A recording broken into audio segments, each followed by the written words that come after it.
Donc voici une petite animation pour vous permettre de visualiser la contraction d'un sarcomère et notamment à partir d'une observation au microscope électronique comme nous en avons vu dans notre précédent cours.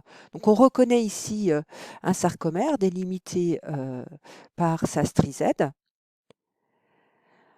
On a donc les deux strisèdes, hein, bien sûr. On a les bandes I qui sont de part et d'autre de cette strisède. Donc une bande I ici qui appartient à ce sarcomère et une autre bande I qui appartient au sarcomère suivant.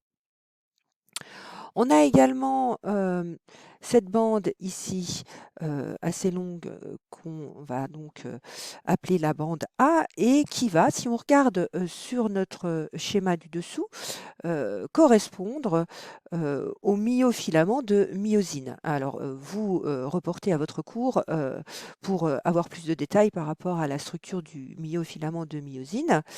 Et on distingue également ici donc, le myofilament d'actine, qui sont ces myofilaments d'actine rattachés au niveau, donc les différents myofilaments d'actine sont rattachés au niveau de la strisède.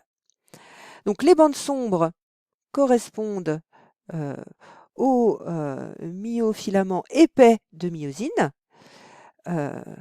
ce que l'on peut vraiment visualiser en comparant cette observation au microscope électronique et ce schéma.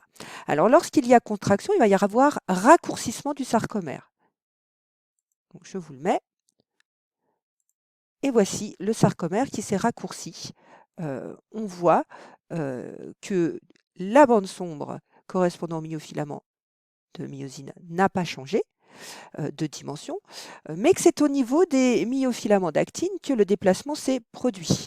Donc je vous mets à nouveau la petite, voilà, relâchement, contraction, relâchement, contraction.